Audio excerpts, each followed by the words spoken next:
Estamos nuevamente con ustedes en este programa de entrevistas y opiniones, programa El Búho. Hoy vamos a hablar sobre el tema del sistema de justicia y va a estar con nosotros una persona que ya estuvo con nosotros hace algún tiempo.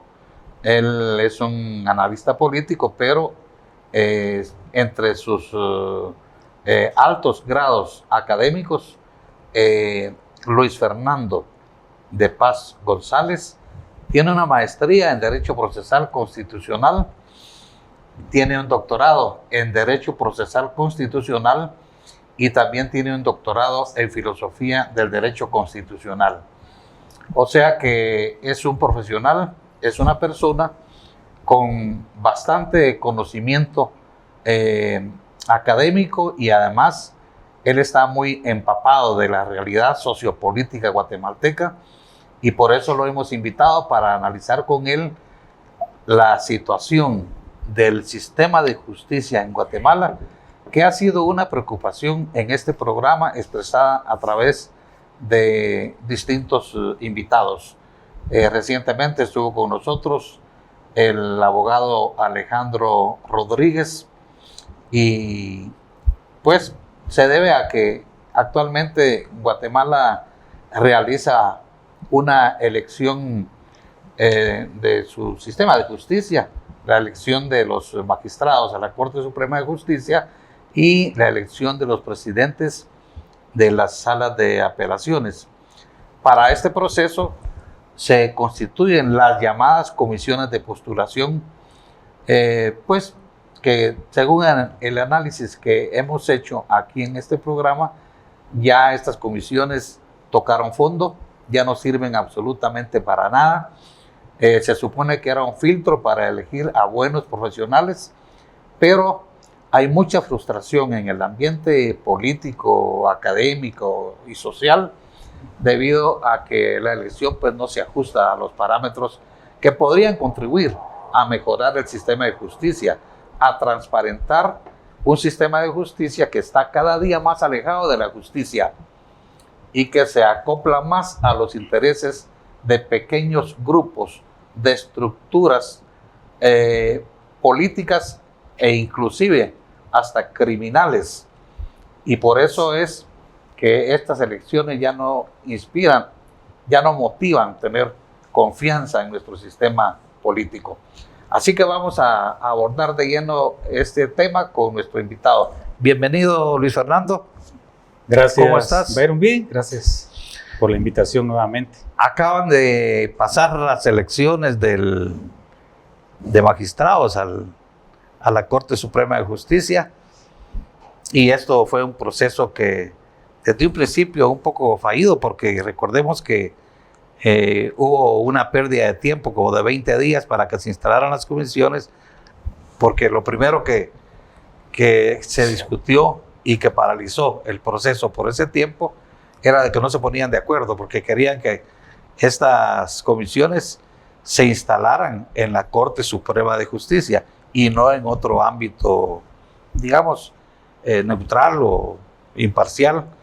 Finalmente, después de un forcejeo y de mucha presión de la opinión pública, las comisiones se instalaron en la Universidad Rafael Andívar. Pero no obstante los esfuerzos que al principio hicieron algunos profesionales, porque hay que decir que hay algunas excepciones en estas comisiones, a pesar de esos cuidados que se tuvo al principio, como que los resultados han sido muy frustrantes. ¿Cómo viste los resultados de las comisiones de postulación? Gracias. Tal vez voy a responder esa pregunta directamente, pero después de hacer una pequeña acotación. Y eso es en el espíritu del programa, ¿no? ¿Por qué, y alrededor del cual gira esta invitación? ¿Por qué se corrompió el sistema de justicia en Guatemala? Y vamos a hacer contigo un recorrido histórico, jurídico y político de las razones por las cuales el sistema de justicia en Guatemala se corrompió. Y no decimos la justicia se corrompió, porque la justicia que no es justicia es injusticia, es lo contrario, ¿no?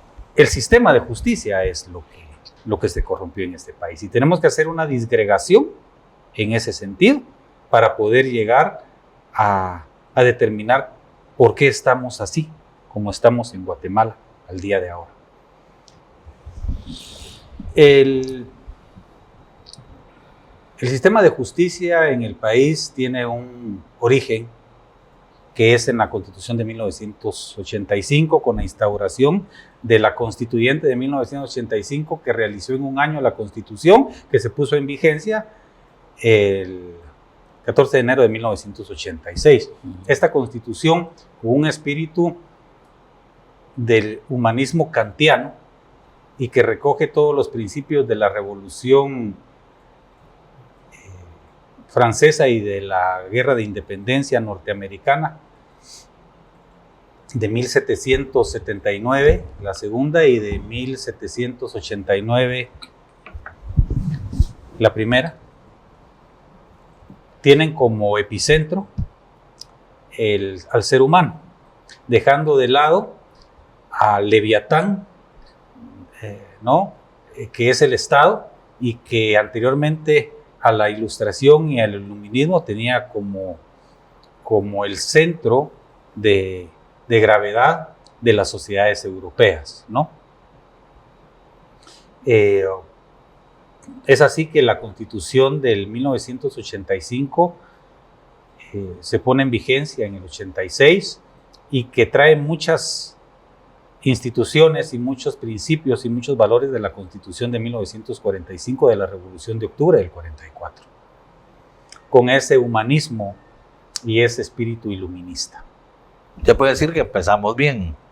En principio empezamos bien en la teoría. Exacto. Bueno, en el espíritu.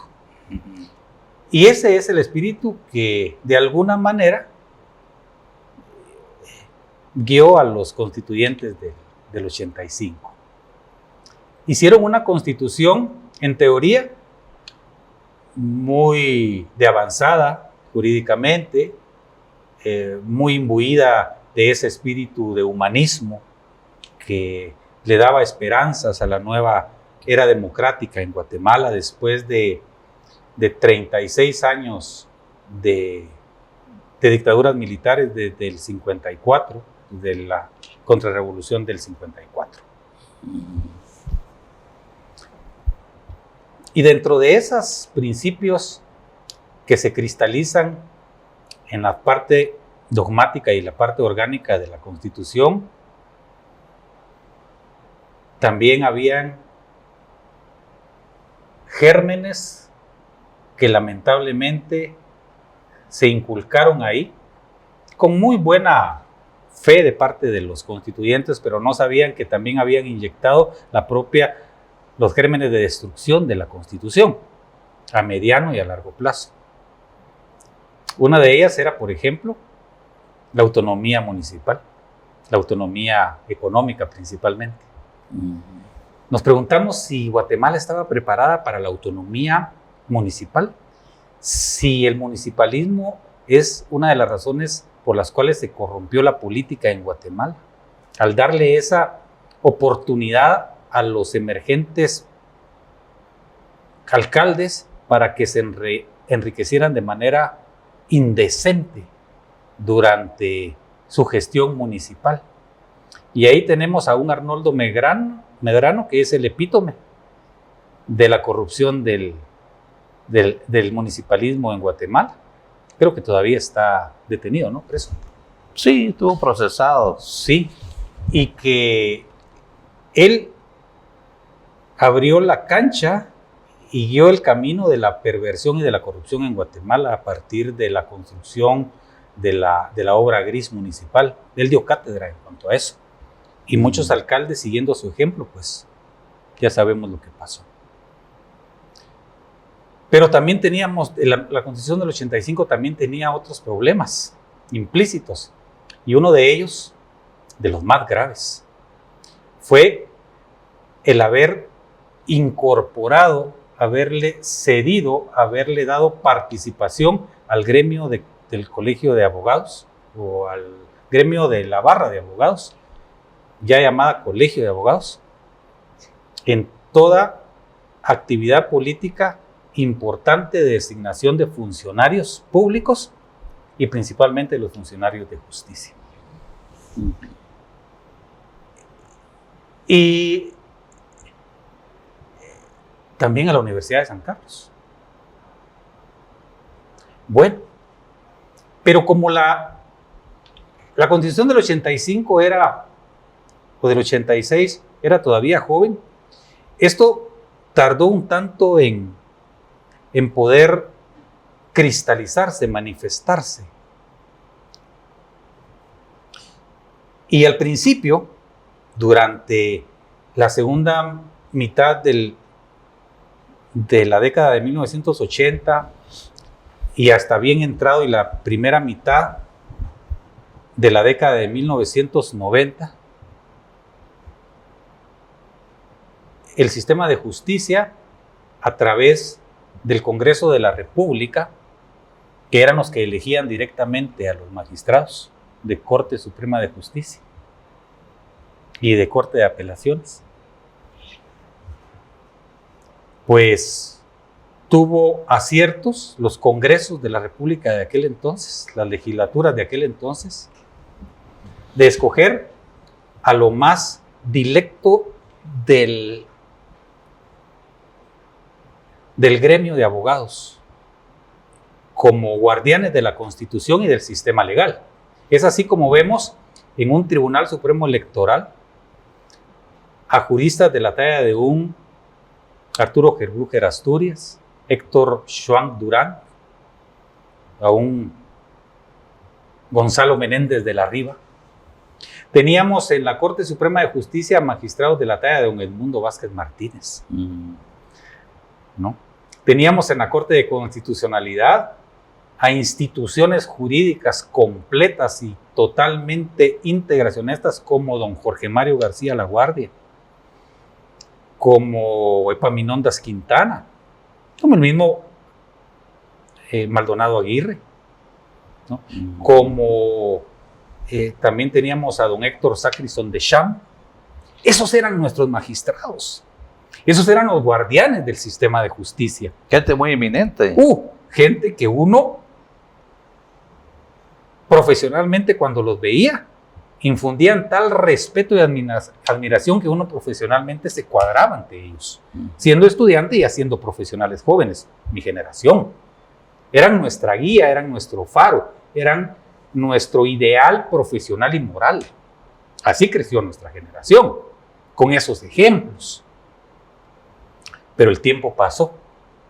Y como Guatemala, bueno, y que el sistema jurídico, el sistema político, el sistema aún oligárquico, empresarial, cuidaban las formas, y esto es muy importante, para que sus guardianes fueran los ilustres.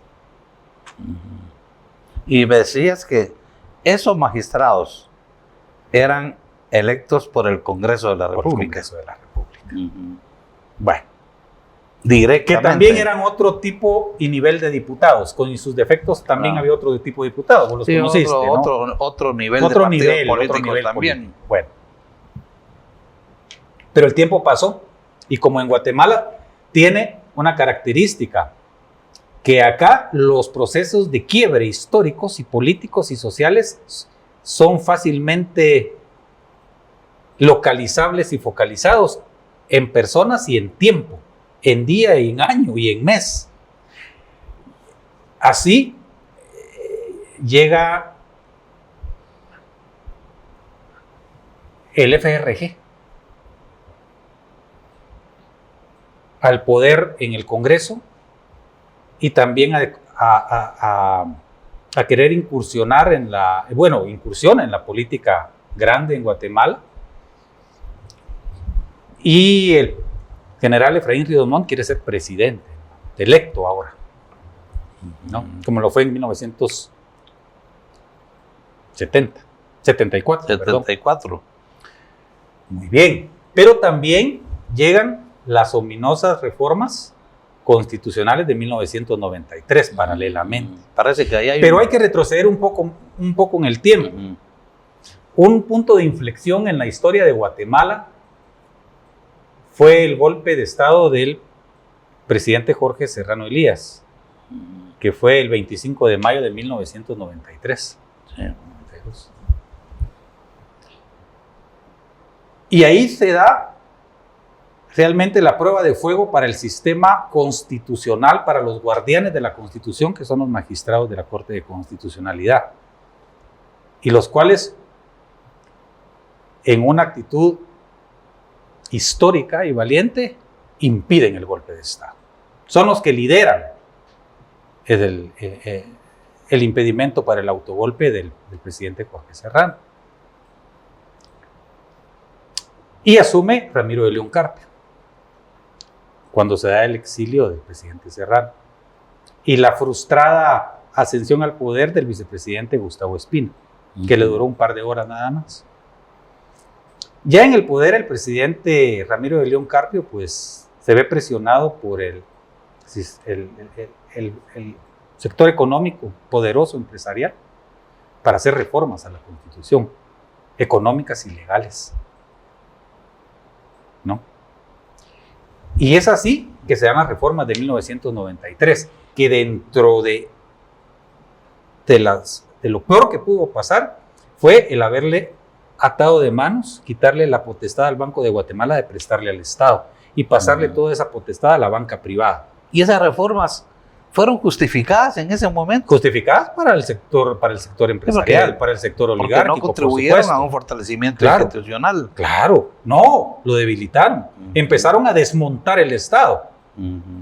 Y que después, esa fue la primera alarma para desmontar el Estado, que después se perfeccionó en el gobierno de Álvaro Arzú. Claro. ¿Verdad? Bueno, y la otra reforma ominosa fue la peor: la creación de las leyes de comisiones de postulación. Entonces, ahí empezaron a verse los resultados de la perversión y de la corrupción del sistema de justicia en Guatemala. Ahí empezó. Porque el sistema de comisiones de postulación lo que hace es que inserta a otros actores, a otros operadores que van a definir quiénes van a ser los electores de los magistrados. Entonces ahí entra el crimen organizado, entra el sistema político, entran los empresarios y entran la política gremial a pervertir la justicia en el país. Esa es la respuesta. La justicia en el país se pervirtió y se corrompió porque entró a jugar la política gremial a través de las comisiones de postulación. Y miremos a partir del gobierno del FRG hacia acá, quiénes han sido los magistrados de Tribunal Supremo Electoral, de Corte Suprema de Justicia, de Sala de Corte de Apelaciones y de Corte de Constitucionalidad, y comparémoslos con las magistraturas anteriores a 1993. Fue en decrescendo, en calidad moral y profesional. Ahora es así como vemos en 2024 y antes también, ¿no?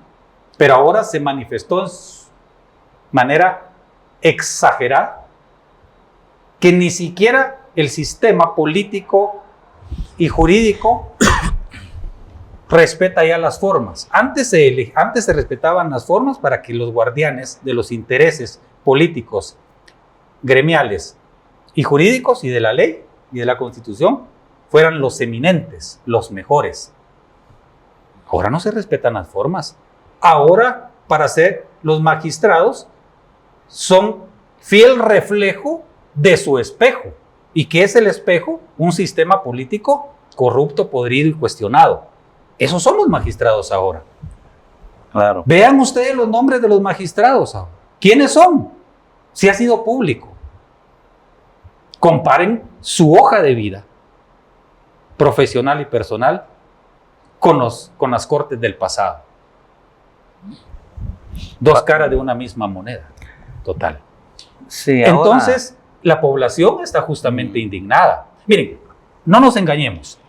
Para ser magistrado de Corte Suprema de Justicia, de Corte de Constitucionalidad y de Corte de Apelaciones, se tiene que doblar rodilla. Se tiene que ser afín a uno de los 4 operadores que existen ahora. ¿Cuáles son los operadores? Estuardo Gálvez, Gustavo Alejos, Roberto Villatoro Y Néstor Vázquez, que se les unió. y Néstor Vázquez, ¿verdad? Porque la posición política de la Corte de Constitucionalidad es un suprapoder. Solo la Corte de Constitucionalidad, y esa es una consecuencia de la corrupción y de la perversión del sistema jurídico en el país y de justicia. La Corte de Constitucionalidad ahora tiene más poder que los 3 organismos del Estado juntos. Ahora la Corte Suprema de Justicia ante la Corte de Constitucionalidad no es suprema. El Tribunal Supremo Electoral Tampoco. ante la Corte de Constitucionalidad no es supremo. Ahora el Congreso de la República ante la Corte de Constitucionalidad no es soberano. Y ahora el organismo ejecutivo ante la Corte de Constitucionalidad no manda.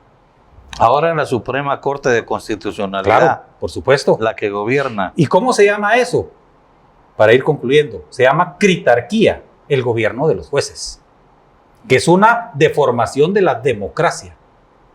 Es Sí. una forma de autocracia jurídica. Es una exacerbación del derecho. Es que miren, también el abuso, el exceso del derecho es perversión y es corrupción. Sí, es que en esta elección se dieron cosas que probablemente nunca se habían dado en Guatemala. Algo bochornoso. Hubo candidatos que presentaron doctorados que habían sacado en 24 horas. En un O crucero de Cancún. En un crucero de Cancún. Y de 18 días. Otros en 6 meses. No, en 6 meses todavía había algunas. No, pero de 18 días. Sí. Bueno, hubo el caso de una presidenta de sala que ya ejercía o estaba ejerciendo en Chiquimula, que fue la que se denunció que había sacado 3 doctorados en 6 meses, uno de ellos en ese famoso viaje a Cancún. Sí, claro que sí. Claro que sí. Sí, terrible lo sucedido. Estamos conversando con el doctor Luis Fernando de Paz González y nuestro tema es el sistema de justicia, la perversión del sistema de justicia en Guatemala. ¿Cómo sucedió? ¿Cómo se ha dado ese proceso de perversión de la justicia? Volvemos en un momento.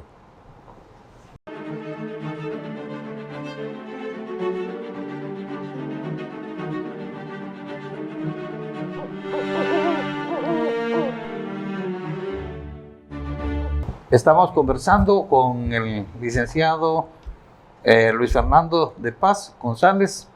Nuestro tema de conversación es el sistema de justicia. Y bueno, ya vimos un poco la retrospectiva de cómo ha evolucionado este proceso de descomposición del sistema de justicia, que al principio pues tuvo sus buenas intenciones, pero que se fue descomponiendo poco a poco. Pero hay una figura que destaca mucho en todo este proceso, que es la cuestión gremial. Yo escribí un artículo hace poco donde hablaba de la dictadura de los abogados. ¿Por qué tienen que ser abogados los que eligen magistrados y presidentes de sala de apelaciones? ¿Por qué el sistema de justicia lo deciden los abogados? ¿Acaso es justicia para los abogados nada más? No, es justicia para toda la sociedad. Pero es deprimente lo que está sucediendo. Pero esta cuestión gremial, ¿dónde nace y por qué es que esa cuestión gremial sigue siendo un factor determinante para la elección del sistema de justicia? Porque ahí se inicia todo, en las elecciones al Colegio de Abogados y Notarios de Guatemala, cada 2 años. Porque como es la que reúne al gremio de aproximadamente ya, no sé si 42,000 agremiados, ¿verdad? Que ese número tiene una razón. La hipertrofia de la creación de la enseñanza superior en Guatemala con la implementación de muchas universidades privadas, que varias de ellas solo se crearon no con un fin académico y científico, sino que solo por el hecho de ocupar un lugar en las comisiones de postulación para elegir magistrados. Eso sabemos. Incluso muchas universidades nacieron con una sola facultad, la Facultad de Derecho, porque su fin era ocupar un lugar en las comisiones de postulación. Una decanatura de Derecho te da un puesto en las comisiones de postulación. Esa correlación de fuerzas hace que la gente honorable, la poca gente honorable, no tengan ningún peso político ahí. Miren pues, buena pregunta o buena afirmación. Les voy a decir algo. ¿Por qué el sistema de justicia se niega a elegir abogados honestos, honrados, capaces, íntegros para magistrados y jueces? Porque eso daría como resultado un abogado honesto, capaz, honrado, íntegro, probo, en jueces y magistrados honrados, honorables, incorruptibles, justos y sabios y misericordiosos. Todo lo contrario a lo que quiere el sistema. El sistema quiere jueces y magistrados que se alineen y que respondan a sus intereses y que cuiden sus intereses y que resguarden sus intereses y sus actos. Por eso es muy raro, no digo que no lo haya, porque siempre van a haber, como en toda sociedad y grupos sociales humanos y profesionales, abogados honestos, jueces honestos y magistrados honestos, que por alguna razón se colaron. ¿Pero qué fue eso? Se colaron. No los eligieron los magistrados y los jueces en Guatemala, no los eligen por ser capaces y por responder a la meritocracia. Jamás, no va a ser así. Ahora, ¿por qué el Colegio de Abogados es dirigido siempre por estas estructuras? Porque el sistema está hecho por las estructuras, para las estructuras y con las estructuras. Por los operadores de justicia. Por la ley de comisiones de postulación que lo permite. Por la Constitución que le dio esa injerencia al Colegio de Abogados. Y ahora tenemos como resultado que muchos abogados que son honorables, que son honrados, que son decentes, no participan ya en esos procesos de elección. ¿Para qué? Es desgaste. Miren, ¿cómo va a ser posible que, y eso lo vieron toda la población ahora, que abogados que las mismas comisiones de postulación los calificaron en el primer filtro, en el primer round con 100 puntos? Los excluyeron y no pasaron al Congreso. Y estamos hablando para Sala y Corte Suprema de Justicia. Y pasaron magistrados, abogados o postulantes con calificaciones mediocres de 64 o de 74 inclusive, que se necesitaban las primeras para Sala y la segunda nota para menor para Corte Suprema de Justicia. Entonces, ¿dónde está la meritocracia en la elección de magistrados si esta que se refleja en la puntuación no importa para incluirlos en el listado que pasa al Congreso? Simple y sencillamente, porque lo que importa es que pasen los elegidos con la nota que sea, pero que pasen. Claro. Entonces, ¿dónde está la meritocracia? Que habla la ley de comisiones de postulación. Y si no pasa, la Corte de Constitucionalidad ordena que lo pasen. Como sucedió con la fiscal hace... Por ejemplo. Sí. Claro. Ajá. ¿Verdad? Entonces, esas son las antinomias del sistema. Ahora, ¿qué debería de pasar? Porque el diagnóstico, pues, es de un enfermo moribundo, el sistema de justicia. ¿Qué va a pasar o qué debería de pasar para que esto cambie? Digamos, hay países como en México, acaban de cambiar la elección de magistrados y ahora la va a elegir el pueblo por voto directo. Y además, en todo ese proceso donde hubo un rechazo de los juristas a esa reforma, el presidente tuvo que desnudar al sistema de justicia. Tuvo que describir que los magistrados, pues, eran millonarios, vivían como reyes, con grandes salarios, con muchos privilegios. Y entonces ganó la batalla política el gobierno y la reforma se aprobó. Ahora en el 2025 pues habrá una elección directa de magistraturas, pero aquí tendría que haber una reforma constitucional. Debería de derogarse la Constitución y convocarse una Asamblea Nacional Constituyente Esa nueva. sería la ruta. Esa sería la ruta. O por lo menos una reforma constitucional para derogar secciones enteras de la Constitución. Una renovación de por lo menos el 50% de la Constitución. Miren, yo no soy de las personas que idealizan la Constitución. La Constitución fue bonita, y es hermosa en el contenido, en su estructura, en su ideal, pero en la práctica absolutamente es impráctica y está desgastada. Guatemala, en el sistema de justicia, en el sistema político, en el sistema cultural, en el sistema social, está gangrenada. Esa es la enfermedad que Guatemala tiene. Una corrupción comparable a una gangrena. Pero cuando un cuerpo está gangrenado, ¿qué es lo que procede? ¿Será que se cura con antibióticos? No. ¿Será que se opera? No. La gangrena es un mal, una enfermedad de tal gravedad que lo único que se puede hacer para salvar el cuerpo es cortar, mutilar. Eso es lo que hay que hacer. Y se mutila a través de la Constitución. ¿Qué significa esto? ¿A qué me refiero con esta comparación? Se debe de apartar al Colegio de Abogados y a la Universidad de San Carlos de Guatemala, las universidades privadas, de cualquier elección. Y en lo político se debe de, por relación de ideas, limitar las elecciones de los alcaldes a 2 periodos nada más y prohibirle a aquellos alcaldes que han tenido 3 o más reelecciones continuas que vuelvan para siempre a optar a la alcaldía, a la silla edil.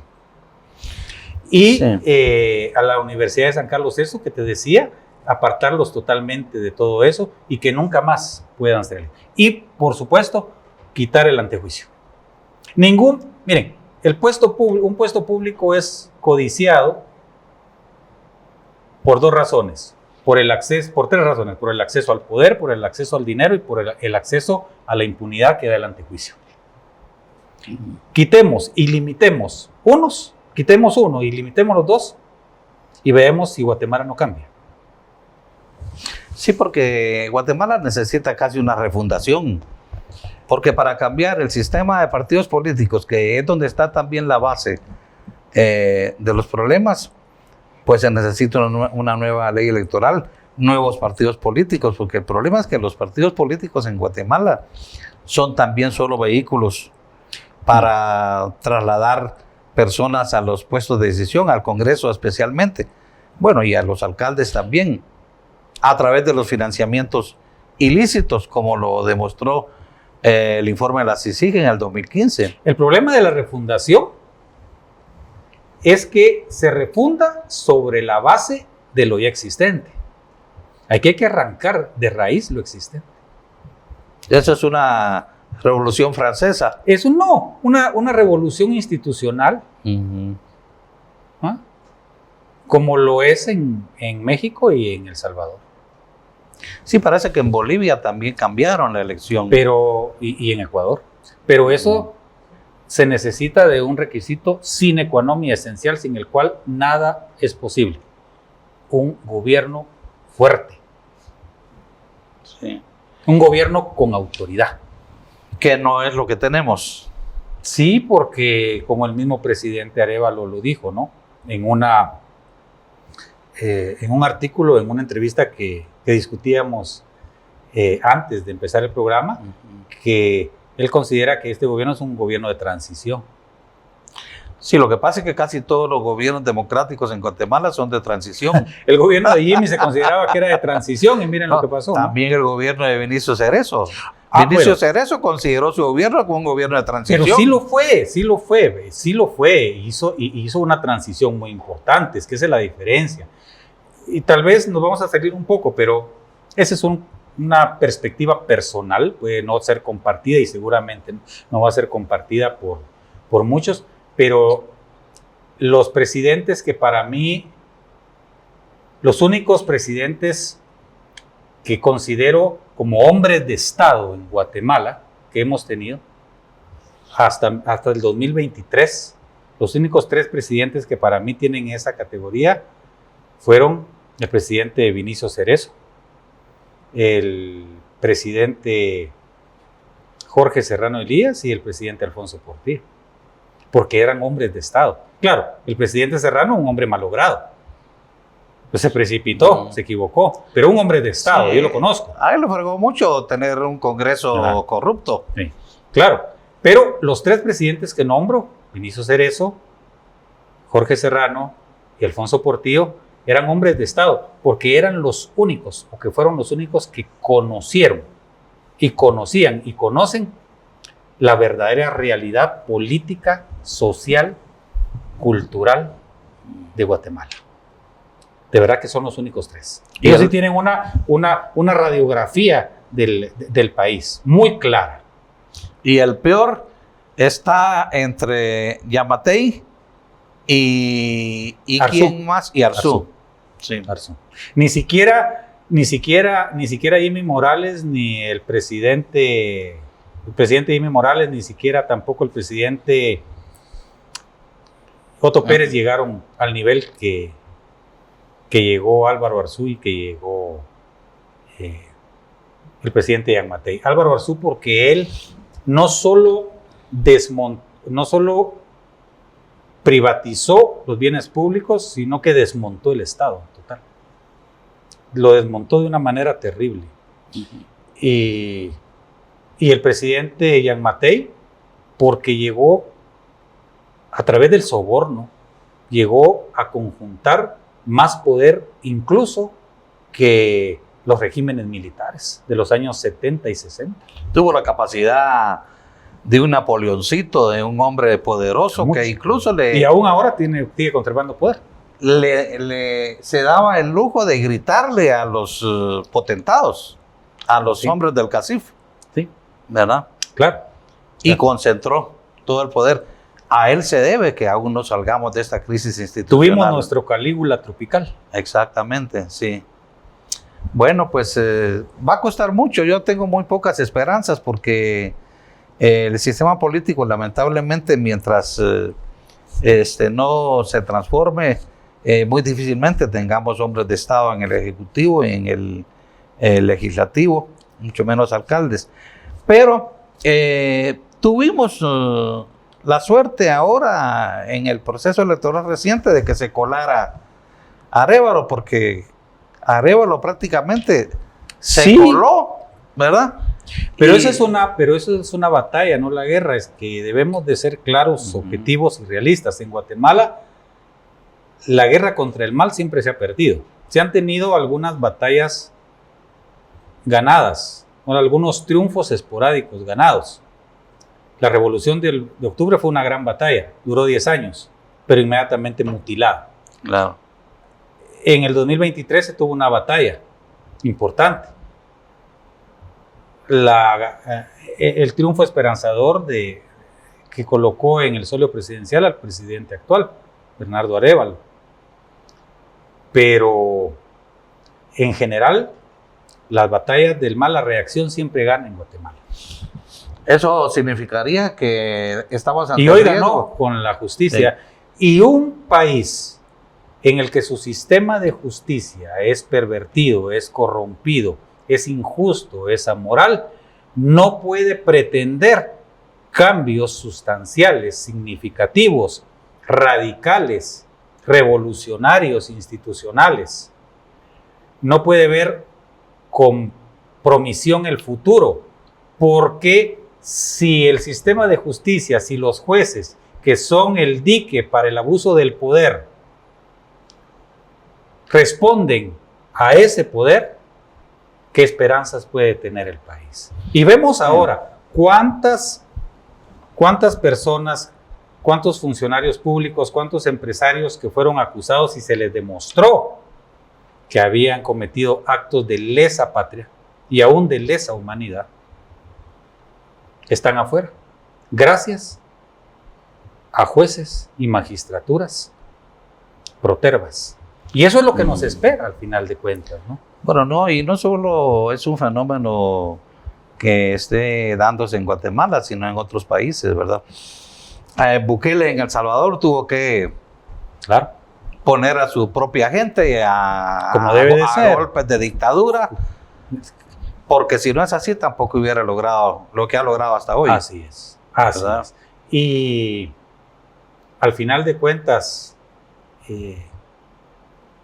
no hay que ver con esperanza la elección de Cortes 2024. Esta elección de Cortes, de comisiones de postulación y de Cortes 2024 fue la más corrompida, la más cínica y desvergonzada desde 1993. Y tenemos ya muy cerca la elección de nuevo fiscal.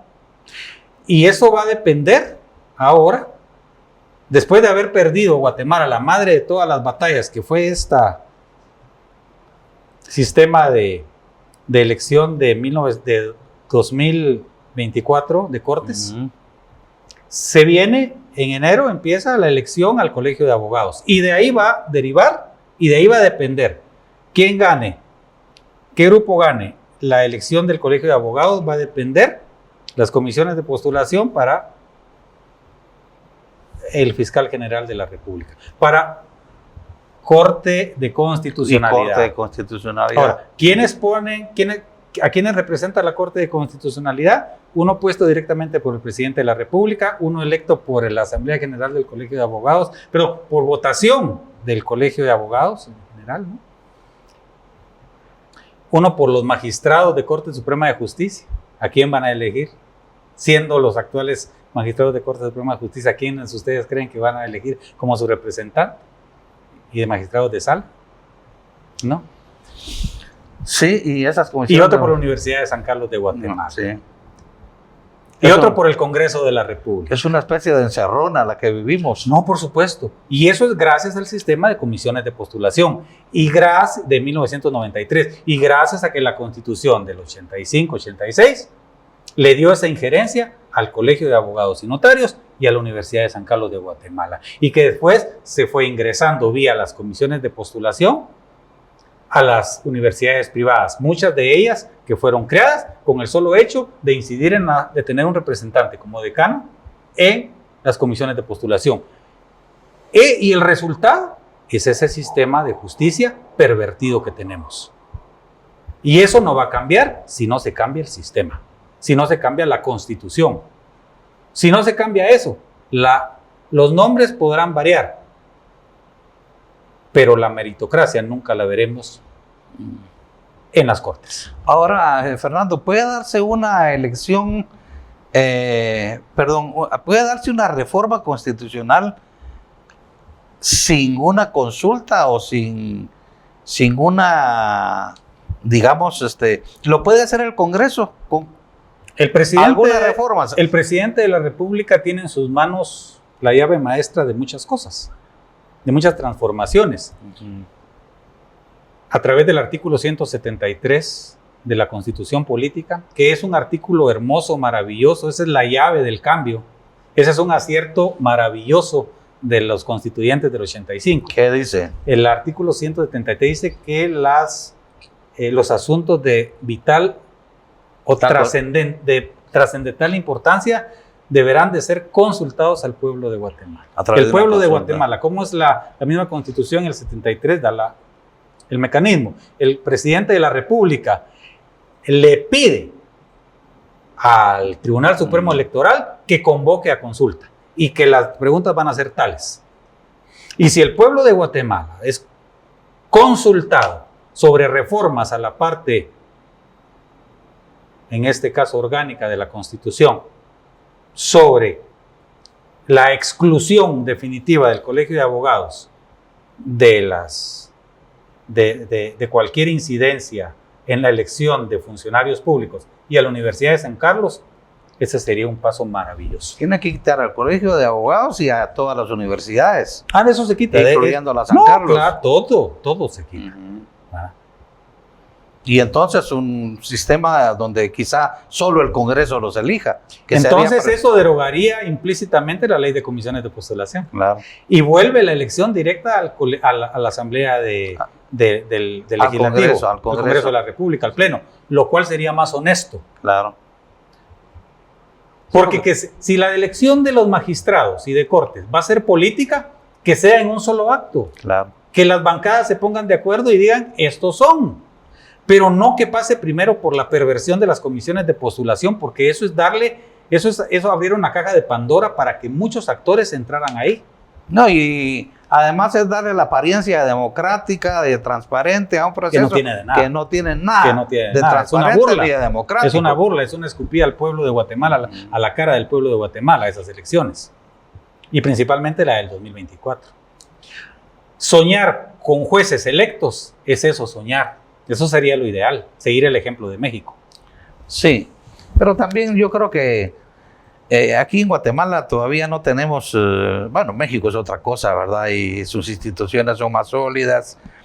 La educación cívica de los mexicanos, sí, exacto. Es otra cosa, los guatemaltecos, ¿no? Entonces, y además, bueno, el gobierno es otro, ahora tienen la continuación del gobierno de López Obrador, y eso le garantiza 6 años de cambios. Pero aquí en Guatemala yo creo que el mediano proceso de transparencia sería la elección por el Congreso, ¿verdad? Pero en todo caso, hablamos de la consulta popular como el camino más expedito. Claro, pero entendemos que una consulta solicitada per se por el presidente, así, utilizando la vía del 173, no es fácil. Es el presidente, pero el presidente también es consciente que hay otros actores de poder. Él no tiene todo el poder. Ningún presidente tiene todo el poder. Para hacer algo así, él tendría que hacer una serie de consultas y una serie de amarres o negociaciones previas y de conciliábulos y conciliaciones previas y de negociaciones con los actores del poder. Y sí, quizás subir un poco su nivel de popularidad, de aceptación. Claro. ¿Verdad? Porque eso influye mucho. No, por supuesto. ¿Verdad? No, es que una regla es que un presidente tiene que hacer ese tipo de consultas y de actos el primer año. Si es posible, los 6 meses. Ya aquí después es muy complicado. Aquí es al revés. Las decisiones más difíciles, los gobiernos más comprometidas las dejan de último. Sí. Sí. ¿Verdad? Bueno, pues muchas gracias a Luis Fernando por habernos compartido sus conocimientos alrededor del tema de la justicia, del sistema de justicia que está en cuestión aquí en Guatemala, con estas elecciones de magistrados, de salas de apelaciones, y el próximo año también la elección del Colegio de Abogados, que es algo que ojalá el gremio de abogados pudiera cambiar la percepción, la realidad que se ve, que es de esa perversión también del gremio de abogados y notarios de Guatemala, de esa institución del Colegio de Abogados controlado por estructuras pues mafiosas, ¿verdad? Y la Universidad de San Carlos también en manos de otra estructura mafiosa. Así que muchas gracias a Luis Fernando, gracias sabemos que venís de Jutiapa. Así es. A participar con nosotros y agradecemos mucho tu esfuerzo. Así que gracias a ustedes por su atención y nos vemos la próxima ocasión.